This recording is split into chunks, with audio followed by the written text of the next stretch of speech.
washing powder, washing powder, दूध सी सफेदी से आए, रंगीन कपड़ा भी खिल खिल जाए, सबकी पसंद. I know you sang along with me all this while.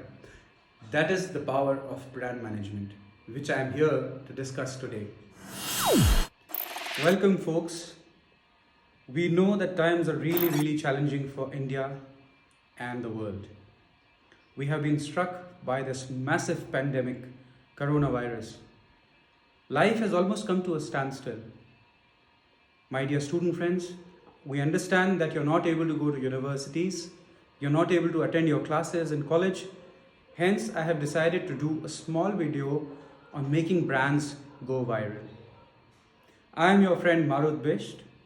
I represent Amity University, Uttar Pradesh. I am a professor in the area of marketing and international business, and this video is a dedication to all the students in India. Even when you are at home, the intention of Amity is education should be the privilege of all of you. I welcome you all to my session on branding. So we all know what brands are. Brands are names, symbols, taglines, logos, colors, and mascots. But the most important question now is how to make a brand go viral. It is the biggest question of the business fraternity these days, that startups, budding entrepreneurs, small and big business owners, sales and marketing professionals have a big challenge before them in this competitive era of global business. How they can make their brands very popular and go absolutely viral. And when I say this, the companies intend to spend minimal on their budgets and they aim to have an organic branding growth.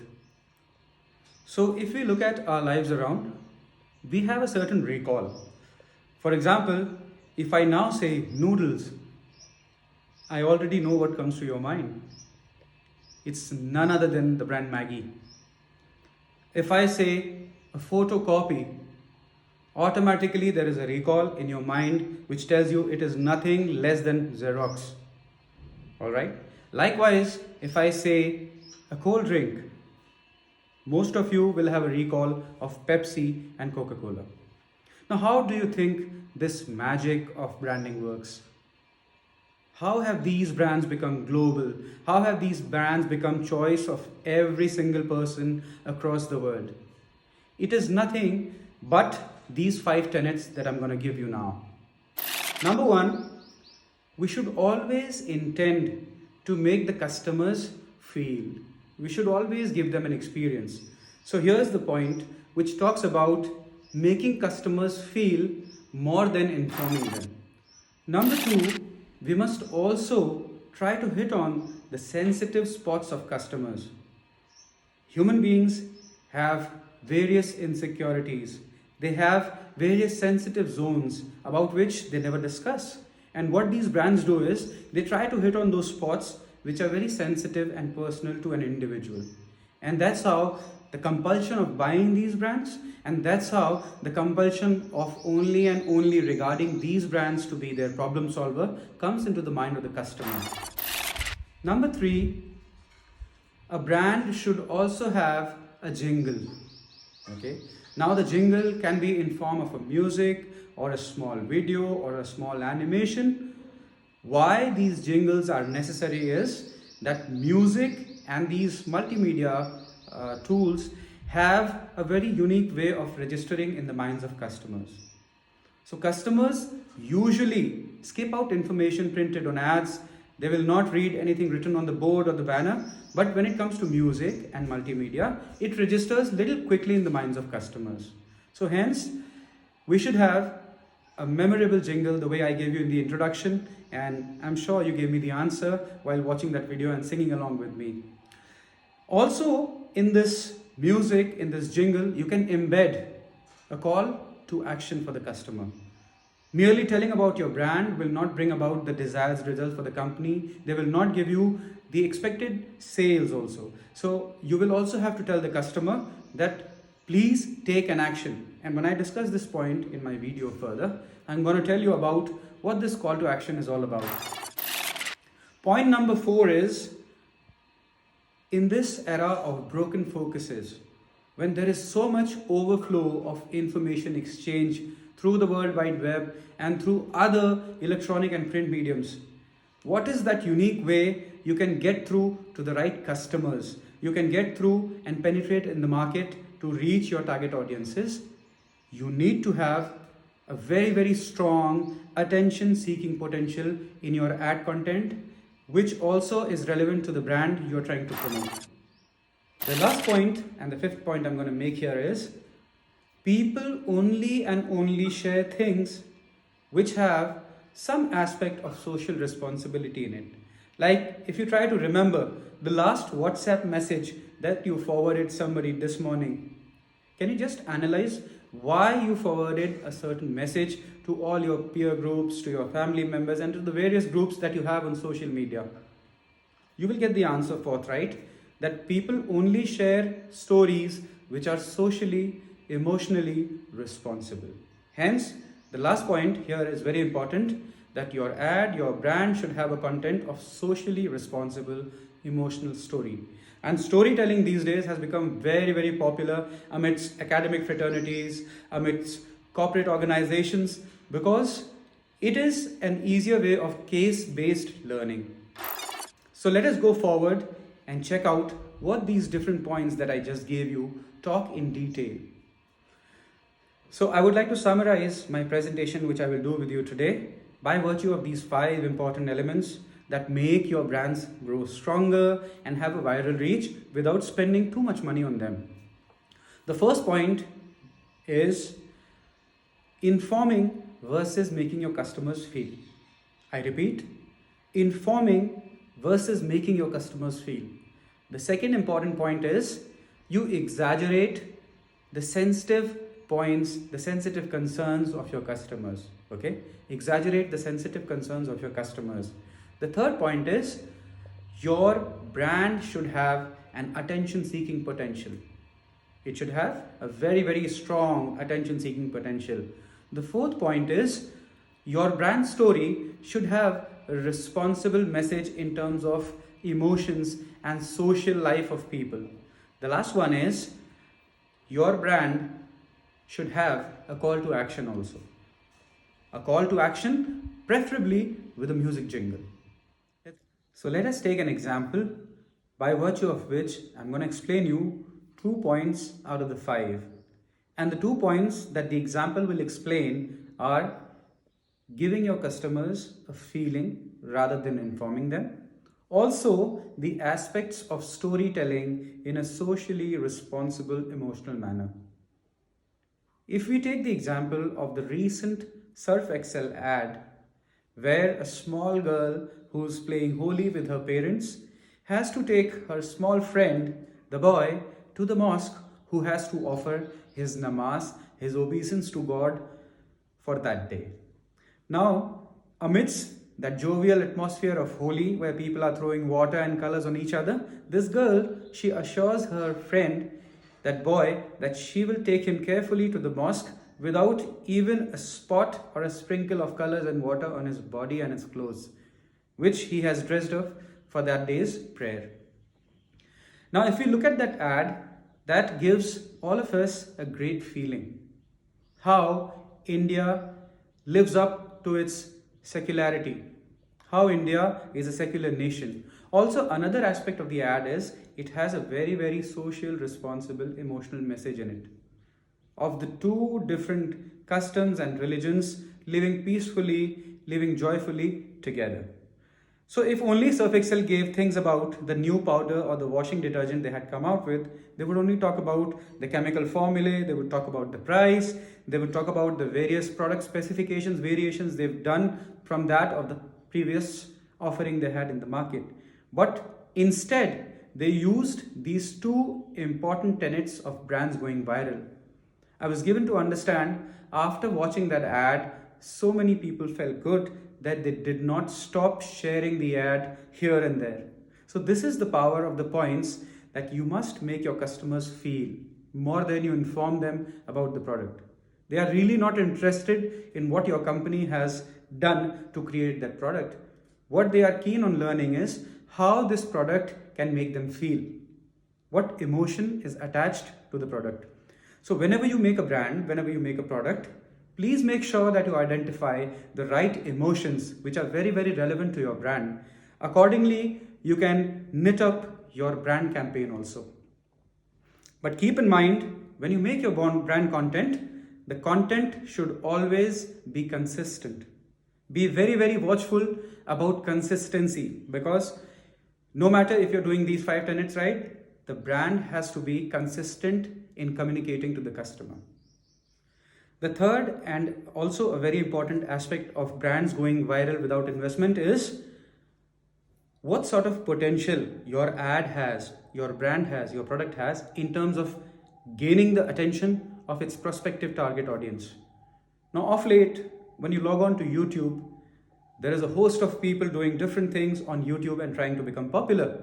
But you will see there are only a handful of people who have the maximum number of shares, who have the maximum number of subscribers, and who also have a maximum number of followers. So how do you think these people made their way through?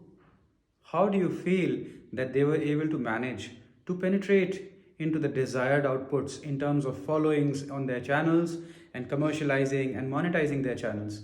It is very, very simple. Whatever brand you create, whatever product you create, that should have the right emotions mixed with its attention-seeking potential. I will repeat.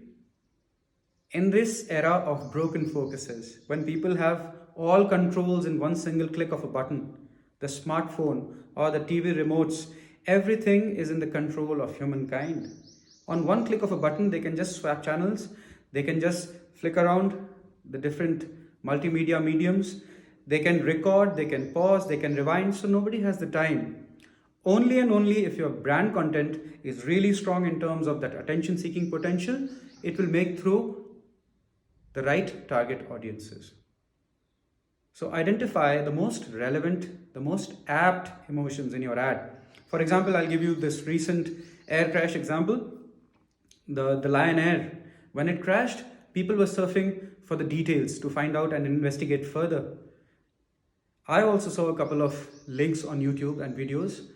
So the thumbnail itself, where they show you different pictures which immediately gain your attention, are the ones that have the maximum number of views. No matter what the content was inside, whether it was relevant or not, whether it had a full story, whether it had half-cooked things, people had logged on to those videos which had very strong thumbnails, where actually they had shown a plane lying on water, and could be something fake. I'm not saying you do fake things. Try to be ethical, but also have strong attention-seeking potential in your overall brand strategy. The essence of the fourth point, where I talk about the call to action with jingle, has already been given in the beginning of my video, where I'm singing with the guitar and asking you what the brand is. And I'm sure you sang the answer with me. You didn't only give me the answer, you sang it along with me when I said washing powder and you said Nirma. For example, if I give you another one, call to action with a jingle. In this point, you give the customers a command which registers their mind, and they are coerced to take an action on whatever the brand communicates. So different brand communications from one particular brand will also force the customer to buy, because music has the power, it registers in your mind quickly and it creates a sort of pattern. Okay, and we all know that we are governed by our mind. We are just governed by our mind because there are set patterns in the way we behave. So after studying consumer behavior, it has also been found out that call to action is equally important in making brands go viral. Now, for example, if I say, Mummy mujhko bhook lagi, Maggie chahiye mujhe abhi, or maybe mango fruity, fresh and... So if there is something which is fresh and juicy, it is only mango fruity. If I talk about taste the thunder, we all know it is only thumbs up, nothing else. In fact, Branding has come to a level where it has just replaced the product with the brand. These days, your parents will tell you, please go and get me a Xerox. Xerox is the name of the company, my dear sir. The product is a photocopy or a photocopier. Okay? So this is the power of call to action, where you give the command to the customer, please act on this. सुन रही बहना, फेना ही लेना. इस टिकिया का क्या कहना, फेना ही लेना. So these are commands given to the customer. They're very hidden, they're very secretive, but it's a hidden command which forces the customers to buy and the brands go viral. Coming to the last part of my session today, exaggeration of sensitive spots in customers. I told you, all individuals, girls, boys, men, women, children, everybody has their own insecurities, which the companies try to cash upon. I'll give you a small example. If you look at the television sometimes and an advertisement pops out, there is a camera that rolls inside a door and it just stops before a big portrait with a huge garland around its neck, and then she will come with a puja thali and she will say, oh, I wish you were alive today. But thank God you did that LIC policy for us. This is exaggeration of sensitive concerns. Oftentimes when we travel, here and there, how many of you actually buy a travel insurance? I'm sure none of you. Because we are just blinded by optimism. It's happening with you, but it can't happen with me. This is the kind of thinking we all have. And I'm not denying, I am also blinded by optimism. When we travel here and there, no insurances, nothing, we seldom think about all these insecurities. Now what companies cash upon is, they will highlight and bring it to your knowledge. This is your sensitive concern and you must buy our product. If you look at Patanjali, they always talk about health issues, cancer, diabetes. They make you feel older than your age. So these are the kind of insecurities their brands have identified, which they cash upon. Time and again, there is a recall in their ads, in their content, that if you want to lead healthy lives, if you want to live a very long life, rewarding life, please only buy Patanjali products. I'm not saying Patanjali, there are so many other brands. Mostly when you look at toothpastes, shampoos, soaps, these all talk about exaggeration of sensitive concerns. So hence, these 5 points will help you make your brands go viral without investing a lot of money in your ad contents. But at the same time, you should have a very consistent brand promotion and communication. Keep it constant. Do not waver in what you say now and what you are going to say 10 years from now. Always be constant. I wish you all the best, and I look forward to interacting more and more with you and share whatever I have learned over these few years of my journey of erudition. As we all know that all work and no play makes Jack a dull boy in class. So we have done with the session. We are through with the important points about how to make your brands go viral. If you guys have any questions, I leave it open. I will share my email ID with you, on which you can drop your queries, your concerns, so that we can together work out on solutions. My email is mbisht@amitmet.edu. I repeat, mbisht@amitmet.edu. I look forward to welcome you in my next session soon. And till then, let's have fun.